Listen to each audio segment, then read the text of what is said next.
Brothers Concerto is a concerto for piano and orchestra that was co-composed by myself and my big brother, Leonardo Dugan.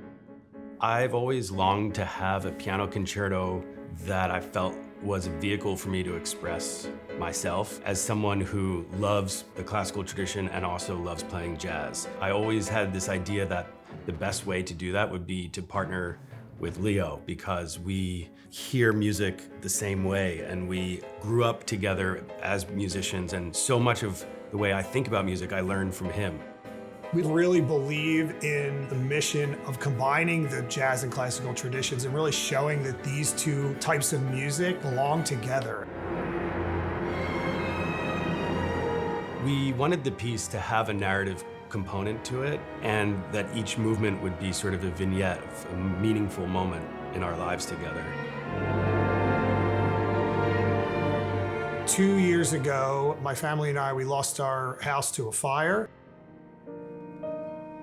You know, now we've rebuilt and things are back to normal, thankfully, but for a while it was a really difficult time to go through. You'll hear this very intense music, tumultuous, that represents the fire.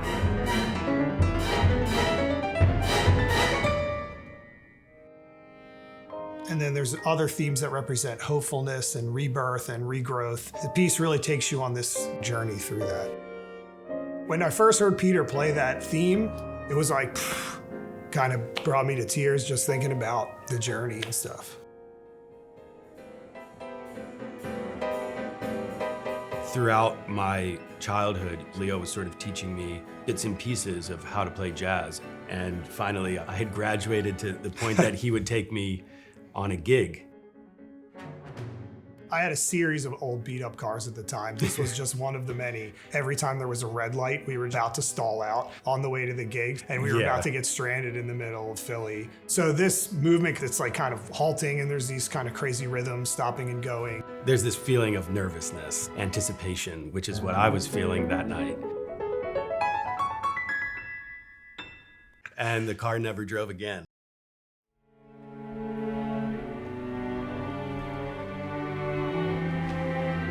The third movement is a prelude and fugue, which Leo composed completely on his own. He's layered himself, singing and playing many different instruments. And when I heard it, I was so blown away. I called him immediately, and I was like, we need to turn this into something orchestra. I want to hear like a whole orchestra play this, and maybe I can be part of it. So in many ways, that was the genesis of the whole idea of the Brothers Concerto.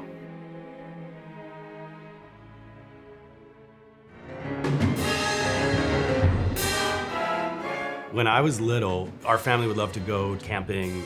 Leo and my other older brother, Mike, they would tell me about these monsters that lived in the woods, as big brothers would do. Part of me knew that it wasn't real, and they would never cave.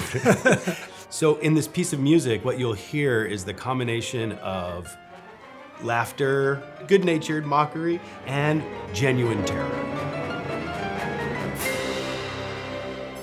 But also there's like a part in the middle where it gets very peaceful. For both of us, the woods is kind of our heart's grotto in a way. So that's like kind of the heart's grotto moment where you're like out in the woods at night with the stars, and it has that peaceful element.